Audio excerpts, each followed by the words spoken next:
Hello, and welcome back to Programming with Python at The Forge. We're jumping headfirst into week 6 where we talk about loops. Now before we get into the specifics of syntax, we first need to get really comfortable with a new word and concept: iteration. Iteration means the repetition of a process. To iterate means to repeat something. You've probably heard someone say, "Let me reiterate some point before." What they mean is, let me repeat this point so it is clear. If you can understand that the word iterate means to repeat something, then you'll have no trouble with loops. Let's first make clear that there are two kinds of loops in Python: while loops and for loops. Let's take a close look at while loops first. While loops are always attached to a condition. Remember those? As long as a particular condition is true, then whatever is in a while loop will continue to repeat. Let's look at a scenario that will showcase the power and convenience of using loops.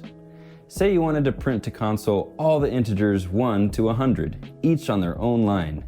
You could write 100 print statements, but that would take forever. It would literally take 100 lines of code. Now let's work smart, not unnecessarily hard. We can condense that 100 lines of code into just 4 lines using a while loop. Now let's declare a variable called num, and we'll assign it the integer 1. Next, we'll start our loop by writing the keyword while, and then the condition we want to check. In this case, we want to count all the way to 100 and then stop. So our condition could be num less than or equal to 100. So while num is less than or equal to 100, we'll continue to repeat the following indented code. And just like an if statement, we'll end the while statement with a colon to get to our indented block. Now that we're in this indented block, it's important to realize that whatever you write here is going to continue to repeat until the variable num is greater than 100. Let's first accomplish what we set out to do by printing the value of num. Now this next step is very important to understand. But let's first look at what happens here if I do nothing else. Num will be printed, so I will see a 1 in the console. But that's the end of my indented code, so the interpreter is going to go back up to the while statement to check the condition again. Now num is still 1, which is less than 100, so it will repeat the indented code. Print 1, then do it again, and again, and again, and again, and again, forever. All you will do is print 1s forever. We've created an infinite loop here that will never be broken out of because we never change the value of num. To fix this, the last thing we need to do is increment the value of num by 1. Increment just means to increase or add to. So after our print statement, we'll put num plus equals 1. This is a short way of saying that num is equal to whatever num already is plus 1. So by the end of this iteration, num equals 2. Now that this line is here, when the interpreter goes back up to the while statement, it will be checking if num, which is 2, is less than 100, which it is, so it will repeat the indented code, except now num is 2, so it will print 2. Then it will increment num by 1, so now num is 3. The interpreter goes back to the while condition, and so on and so on. Let's skip to the last time this loop will run. After 99 is printed and the num is incremented to 100, the condition is still true since we asked if it was less than or equal to. So 100 will print, and then num will be incremented to 101. Now the condition is false. 101 is not less than or equal to 100. At this point, the interpreter will exit the loop and continue to the next lines. There's a few ways we can manipulate the flow of a loop. 2 keywords to remember are break and continue. Simply put, the break statement will break the interpreter out of the loop and continue with the program beyond the loop. Back to our example, let's say we wanted to stop the count at 25. Now one way we could do this is to just change the condition to be less than or equal to 25. But let's do it another way to illustrate the use of break.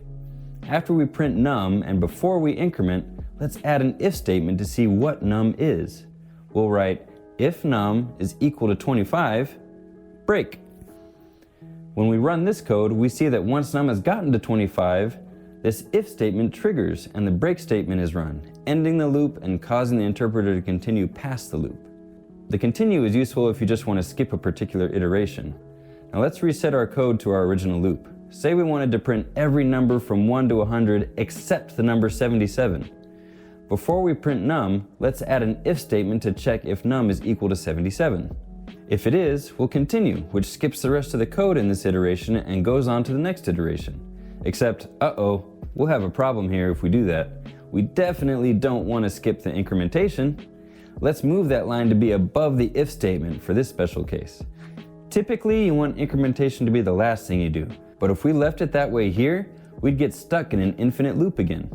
Now when we run this code, we see that the number 77 didn't print, because the continue statement ended that particular iteration before the print statement and continued on to the next one. And that's how while loops work. For loops are pretty similar with a few key differences. For loops work with what is called a sequence. Now you've been working with sequences already without really knowing it. Lists, tuples, and strings are all sequences. Sequences are iterable, meaning they can be iterated over, meaning the loop will run for every item in the list or sequence. Now let's look at an example. First, let's make a list for us to work with. Let's make a list called Jedi and fill it with names of Jedi: Obi-Wan, Yoda, Ahsoka. To set up the loop, we'll start with the keyword for.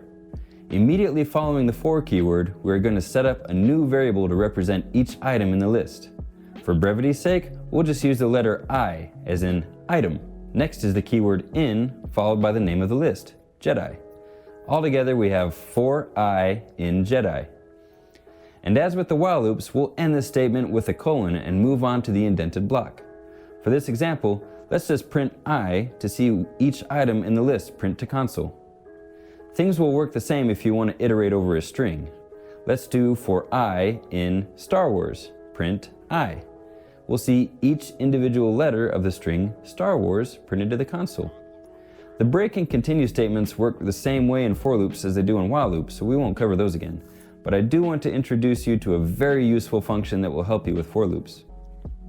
The quickest way to get a loop to run a certain amount of times is to use the range function. The range function accepts a single integer as an argument and returns an iterable sequence with that number's length. For example, let's try for I in range 5, print Wookiee.